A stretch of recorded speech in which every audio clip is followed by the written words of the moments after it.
I've never seen a 100% recovery of data, even with the threat actors being, in some cases, very polite and trying to be very helpful. I have had customer support from threat actors once we've made the payment. That's way better than my internet service provider. This is Code and Country with host Ian L. Patterson. Welcome back to Code and Country. I'm Ian L. Patterson, host and CEO of Plurilock. Today we're talking to Brent Arnold from Gowling WLG, where he is both a litigator and a data breach coach. Brent is deep in the world of cyber law, tackling everything from cyber breaches to the legal challenges of emerging technologies like cryptocurrency and the metaverse.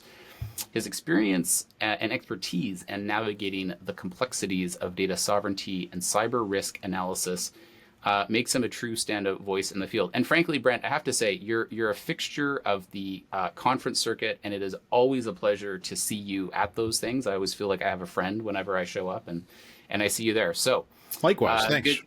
Good to have you, and good to see you again. You too. Maybe to start off, I mean, we work with legal counsel all the time, but I'm super curious. I think your role is different than what a quote traditional lawyer would do. Can you walk us through what your day-to-day looks like, and how does the work of a cybersecurity and litigation specialist actually look like in practice? Sure. So I started off as a commercial litigator, which means just companies fighting over money, usually contractual disputes, that sort of a thing. As time has evolved, the litigation side of my practice has taken on a mostly tech-focused practice, which can be everything from litigation related to the fallout from data breaches to disputes over cloud transformations gone wrong, just regular fights between vendors and customers where tech's involved. And of course, these days, any company that has a computer, there's a tech focus to what's going on in just about every commercial relationship. So that's half my practice is the litigator side. The other half, and I should also say class action data breaches. We were on for Amazon and the Capital One data breach here in Ontario. The other half is an advisory practice, and it's functionally a subset of crisis management where a data breach happens.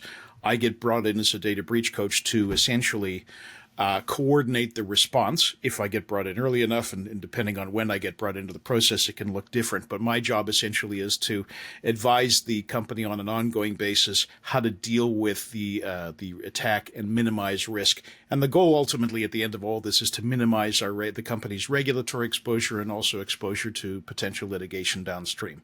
So essentially, we sort of do the best we can to mitigate risk throughout that whole process. And as part of that, I am bringing in forensics vendors, sometimes ransomware negotiators, sometimes PR folks, whatever it is we need, given the size of the breach and the size of the client, to manage the crisis effectively and make sure that all of those things that are happening, from the communications down to the discussions with the regulator, down to potentially negotiations with the threat actor, are all coordinated and working in sync. So there's a couple of pieces that I really want to dig into. When at what point during the incident do you get called? Where I would like to be called is as soon as it happens. And when I'm in a situation where, for instance, the company is insured and the insurance company has appointed a breach coach. In that scenario, I get brought in right at the beginning, hopefully, as soon as the insurance company knows I know. Often, less often, if it's a client that we've been helping prepare for this scenario, we're sort of their counsel to deal with these things, then I get the call immediately, which is perfect. Too often, though, what happens is the company is, let's say it's a client of the firm, or they just know someone who knows someone, and they come to us after a day or 5 days of trying to deal with the problem themselves, and that's when they realize there's a legal component to this we don't understand. And that's where I come in and say, oh, it's worse than that.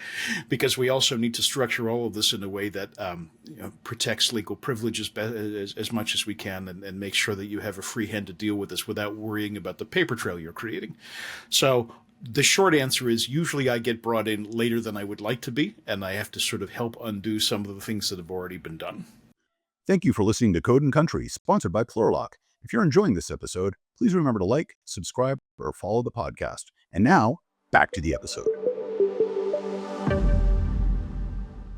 What are or I guess who are the other stakeholders that you're typically interacting with? So obviously the client, you mentioned potentially the law firm, if it's not yourself who's dealing with them. You mentioned insurance. Who else? Depends on the nature of the incident. And sometimes, let's not forget, it's not even a cyber attack. It's just an incident, right? Somebody has accidentally disclosed a bunch of data. Classic example, a university graduate program sending out an email to its alumni, but including the spreadsheet as an attachment that had the contact information for everyone they were emailing. Cyber breach? No. But technically, that put them in the position of needing to deal with the privacy regulatory regimes in something like 20 different countries if they were going to deal with it the way that you probably should.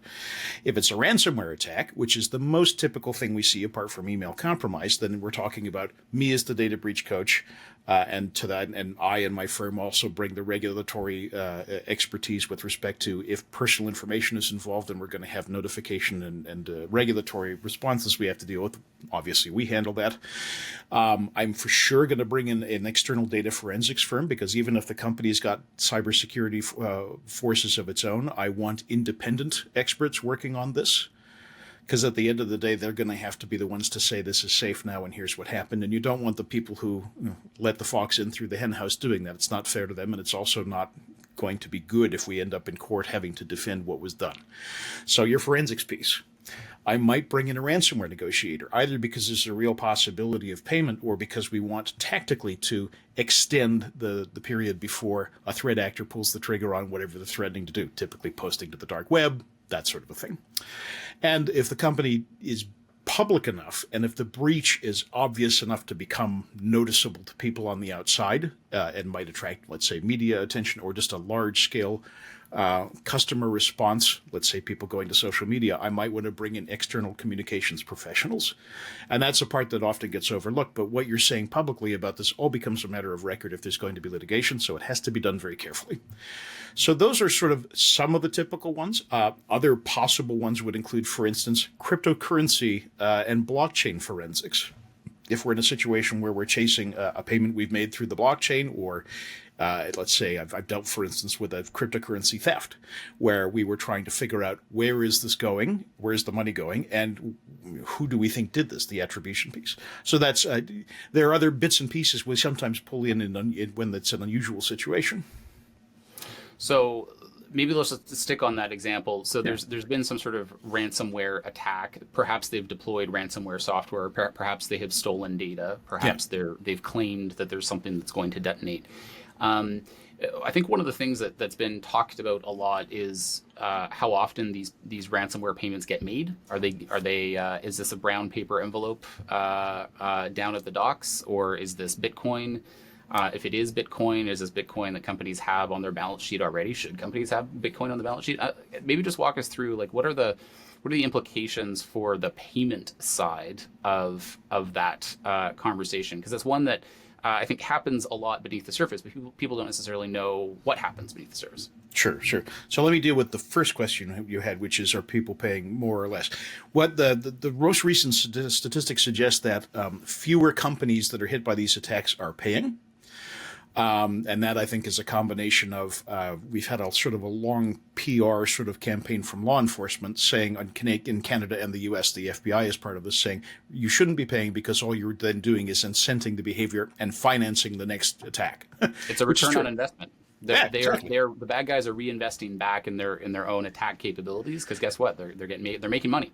Absolutely right. You're helping build their war chest. The other interesting trend I saw was that the dollar amounts that they're demanding, the dollar equivalent in crypto, are smaller than they were a couple of years ago. We're going from, let's say, 2 million plus to 1 million, or a little bit less than 1 million, which I think maybe reflects that it's a reaction to the reality that fewer companies are willing to pay now, and they're perhaps more disposed to push back on the amounts. Now, in terms of the mechanics of doing that, that's not something that most companies can do themselves. Most companies do not carry Bitcoin on the balance sheet.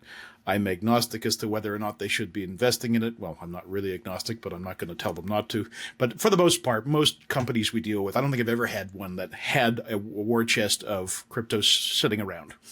So what we do in that case, and my law firm's not going to deal with it either, right? That's not, and frankly, if they're a regulated profession who's managing all this, they're not allowed to touch crypto. So often the way I handle this is I work with a ransomware negotiator, and I'm going to need them anyway if we're going to pay, right? Because someone's got to go into a chat room on the dark web and talk to these people, and I'm not doing that on a law firm laptop, and I certainly don't want my clients doing it on their computers. That's not a place for anyone to go. It's a bad neighborhood. You shouldn't be going there unless you're an expert.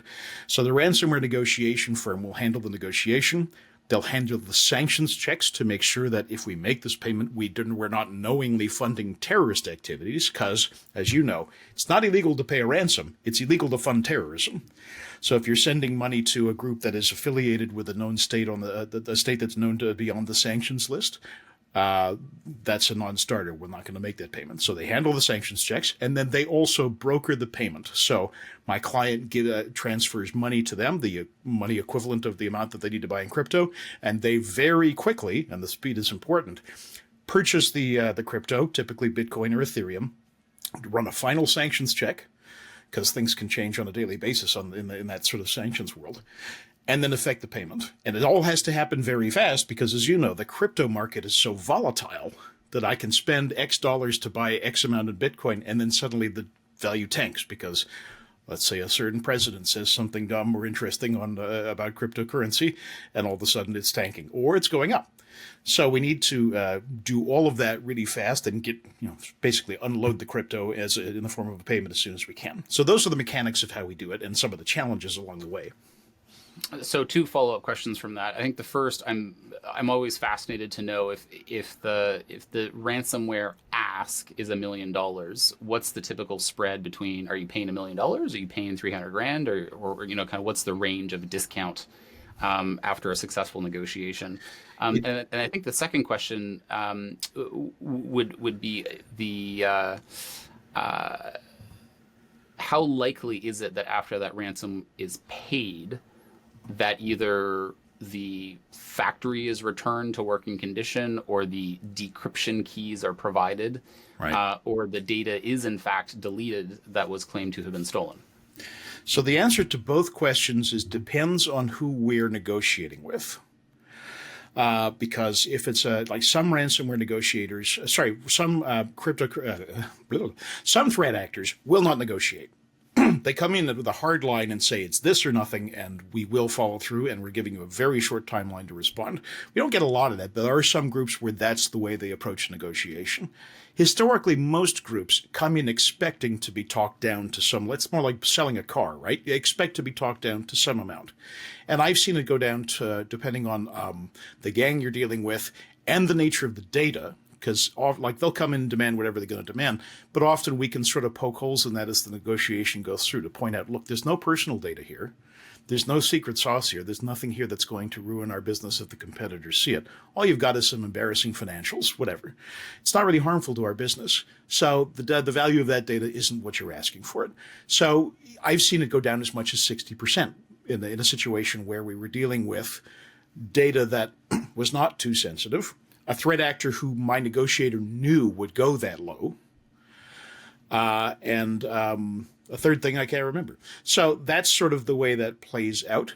The other part now, in terms of the data recovery piece, that again depends on who you're dealing with, and this is where I really rely a lot on my ransomware negotiators, because I have publicly available information on this, but a ransomware negotiation firm will have intel that I don't have on what these groups are up to. Hopefully by the time I bring them in, they've already done several negotiations with the same group and can say, based on the previous outcomes, we can tell you they will try to help you, but they're really bad at the technical support back end piece, right? Like any other company, they'll make promises and maybe they'll try to fulfill them, but they may not actually be that good at fulfilling them. So go ahead, please. Oh, I was going to say it is a common refrain that there is not as much investment in the decryptor as there is in the encryptor. And so yes, even though you have paid that ransom or done whatever it is the bad guys have asked you to do, don't actually count on that stuff. Or in fact, in a couple of years ago, there was a study run that only about 30% of decryptors actually functioned. Once you'd paid the money and you weren't really likely to get the data back at the end of the day. Well, here's what I would say for sure. So yes, I would say I have never seen a 100% recovery of data, even with the threat actors being, in some cases, very polite and trying to be very helpful. I have had customer support from threat actors once we've made the payment. That's way better than my internet service provider. But setting a low bar, admittedly. But you're never, inevitably some data is damaged beyond repair in that encryption process. And a recovery of, say, something like 60% is not unusual. So if that's your only play because you don't have the backups to restore, you might still decide to do it, but you're doing it knowing that we're still going to have huge gaps in our data. So you hope for the best. And one other thing, you and I often speak at the VIPS conference in Vancouver. TELUS 3 years ago at that conference dropped a really interesting bombshell of a report that showed that in cases where people haggle and push the price down, the percentage of data recovered is lower than in cases where they just paid the full amount of the ransom, which, by the way, I've never seen done. I've never had a case where the customer said, sure, the client said, sure, pay exactly what they're asking for. But TELUS's data, and they're sitting on a fair amount of it, suggests at least a correlation between negotiating and haggling for a lower price and a worse recovery on the data side. Fascinating. I do think it's an ethical dilemma. I mean, we're talking largely about data, but I think access to systems also has kind of the same connotation because, yeah, a bad guy might have encrypted data, or a bad guy might have just locked you out of your factory, or if you're a railway, then your operational technology. Right. It is an ethical dilemma, right? If you pay the ransom, then you are funding the next generation of research and development for the bad guys. At the same time, I think some businesses just can't afford to not have their data or their systems back. And then you also look at what is the mission of the business or the company that's been attacked. And it's troublesome when it's a hospital, and the decision is, do I pay the ransom and do I fund the bad guys? But also I potentially get my MRI machine back online and allow critical surgeries to move forward, or do I not? Yeah. How has the trend changed, or has it over the last couple of years, about whether to pay, whether not to pay? Does it depend on industry? What are you seeing there? I think it does depend on industry, and it also depends on the business culture of the company. For instance, I dealt with a case where it was a Canadian subsidiary of a Japanese parent company. In Japan, you would never admit that you were negotiating, let alone paid. It's a non-starter. They don't do it. And in that situation where I was saying, well, you might want to engage a negotiator just to buy time and see if we can confirm what they're saying, i.e. they've got these files, because we're not sure based on our own logging. And they said, no, it's not worth it. Reputationally, it's not. We do not want to be seen to have even entertained the notion of talking to them. So that's a stronger line than you would get in typical Canadian business culture. If it's public sector, the equities are different, though. And for instance, going way back to one of the early attacks in this country, University of Calgary, and here's how old it was, as you'll remember this example, the ransom demand was $16,000. The recovery was north of $1 million. Both low dollar values by today's standards. But they decided to pay, and part of the reason they paid was they knew that there was stuff encrypted because it had gone not just to the university but to the students. There were grad students who had been working on projects for years and with no backup, and if they didn't pay, those people's lives' work was just gone. So for them, they thought the equities were in favor of doing that. And I can see in a healthcare scenario, you might do the same. I was at the Net Diligence conference this week, and there was an interesting discussion there because I would have said, had I not been to that panel, that my own experience has been the tendency to pay is decreasing. The willingness to say reputationally, we would rather say we don't negotiate with terrorists rather than say the opposite, which is to you, the person whose data was impacted by the breach on my company, I did everything to protect you, including pay criminals to not post it. And I can't guarantee they won't, but I did all I could do, which is to bribe them not to, right? And reputationally, those would have been 50-50, I would have said, in terms of it depends on who your organization is. But what was said at this panel, some of the industry professionals are saying that is less obvious it's less obviously going in the direction of don't pay. That there are still some organizations who are thinking, and if I'm looking at this from the perspective of I'm ever going to be hit by a class action, it might be the case that I have to be able to say in my defense, I did everything I could to mitigate the loss to the people in the class action, including pay the ransom. So that was interesting to me. It's not, it doesn't match what I've been seeing anecdotally, but again, the problem when you talk to anybody about these things is we all sort of see pockets of this, but it's not like it's publicly reported, all of it. So I have my experiences, you have your experiences, and another person who works in this field may have seen something totally different.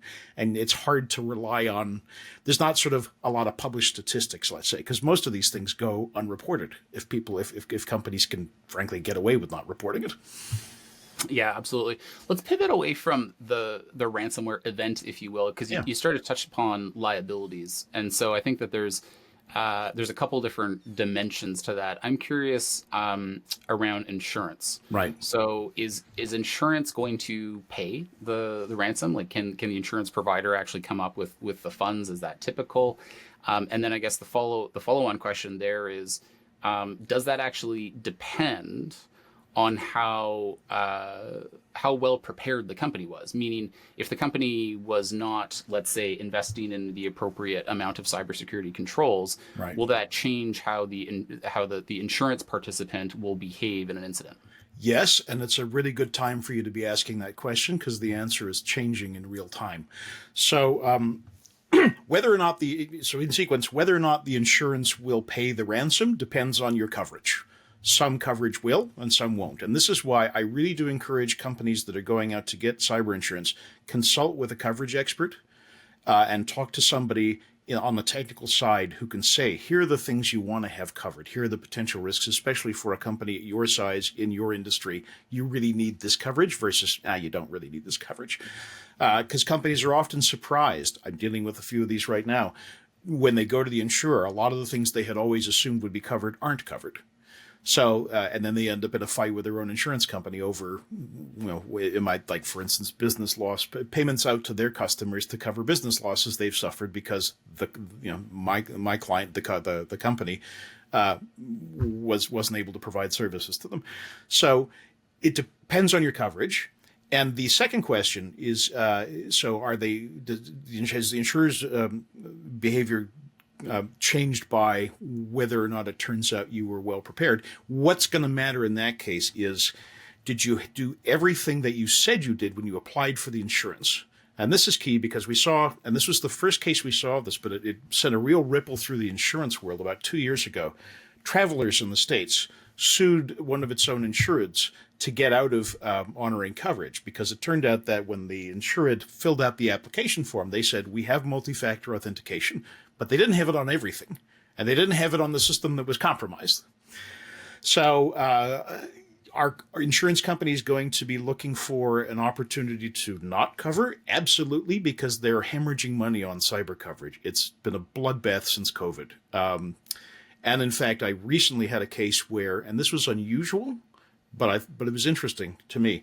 I wasn't the breach coach for that case. I'd referred because the insurance company had its own panel. But the first email that the insured got from breach counsel, whose job is usually just to stick handle them through the crisis, the first email they got was, answer these questions about the state of your cybersecurity posture at the time the attack happened. And it looked pretty clear that the questions were aimed at putting the insurance company in a position to say, we're not covering it, before they started incurring expenses, paying for the forensics that were already happening, that sort of a thing. So we're going to see that. The other thing we're going to see is, and we're seeing this now already, is litigation by insurance companies to recoup their losses. So, for instance, I have a client right now who's probably going to be sued unless they settle by an insurance company who had insured another company who were affected by an attack on my client. And when the attack happened on my client, it meant that their insured's data was compromised, and they ended up having to pay a ransom. Sorry, I'm talking in sort of generalities here, but the bottom line is this. You might not even be the one who's got the coverage, but you might get sued by an insurance company trying to recoup losses because you contributed to a loss some other company suffered. And this is where we talk about supply chain risk, for instance. That's a good example of that. So it can be it can be a adversarial process with the insurers right away. Hopefully it's not, but often it is.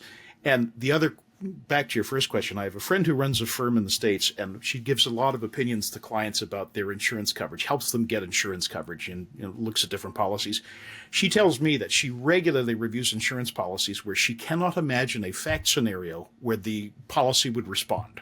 In other words, there are so many exclusions and so many loopholes that there's virtually no circumstance in which the company that's paying the premiums would get any coverage. Wow. Yeah. Wow. That is impressive. I mean, I will concur. A couple trends that I'm seeing, definitely agree. I mean, the Canadian cybersecurity insurance providers were upside down for a few years there. They were paying out multiples more in damages than they're collecting in premiums. Right. Certainly over COVID. Now, I thought that had started to equalize a little bit, largely because it became a lot harder to get or keep cyber insurance. So basically, the insurance providers were just saying, they signed up whoever they could, realized, oh, actually, there's a ton of risk here, and then they started shedding clients and also raising premiums. Yeah. I mean, that's the other thing. It's much harder. We have a number of clients today who are seriously looking at self-insuring, and these are multi-billion-dollar enterprises. Yeah. Self-insuring simply because it's going to be cheaper, or perhaps they don't even have insurance option. Period. To consider. So interesting on the, I guess, the recouping of losses portion as well. Hadn't considered the supply chain angle, although. I mean, it is such a interconnected world that we live in, and I think one of the other challenges, and I mentioned this last week at VIPS. Is that organizations struggle with securing their own borders, and they struggle with securing their own systems, and then to layer on every counterparty that they do business with, and then starting to keep track of them. Yeah. And in some cases, doing audits on those counterparties becomes a much larger exercise that is really challenging. I mean, some of the large institutions, large financial institutions, very well resourced and well funded and can take on some of that. But if you're even a mid-market and a couple $1 billion in market cap or revenue, these are things that you don't necessarily have the economies of scale to be able to go after. No, you could spend all day. Every day auditing your suppliers. And the other thing is this: if you're a mid-sized or small player, your suppliers have more bargaining power than you do, whether it's your cloud storage solution or whatever else. Most of the solutions you're going to be relying on have way more bargaining power than you. So you're not going to be able to, get the kinds of guarantees or indemnities you'd want to have in a sort of a situation where you're negotiating peer-to-peer with more or less equal bargaining power. So yeah, it's a big problem. And I also don't see those audit rights being exercised very much. Certainly not until after a problem has happened. Very, very true. Brent, I feel like we could probably be talking all day. Where can people find you online? I'm on LinkedIn. I'm very online. It's my own name. You can also find me on Blue Sky, where it's my name and my handle is CyberLawyerYYZ. And that's where the spicier talk happens. But I try to, as you know, post a lot of stuff on LinkedIn from less obvious sources to sort of spread the information around. I also am a director of the Canadian Internet Society, and that's a think tank that worries about internet policy, and I have to give a plug for it because they're doing very good work. And if you're listening to this and you're a company that is in that internet space and you'd like to you'd like to know more about what's happening and maybe play a role in influencing policy decisions in Ottawa, because right now we're at an interesting time where we have a blank slate on privacy law, cybersecurity law, AI law. It's a really good time to be thinking about those things. So you can find me over there as well. Well, as I say, Brent, it's always a pleasure to see you, whether in person or virtual, and really appreciate walking us through your topic of expertise. As I say, we'll probably do a follow up here, because there's every answer you get makes me want to ask 3 more questions. So thank you. Well, this is an area that's not going anywhere, so I'll be here. And thanks. It was fun. Appreciate it.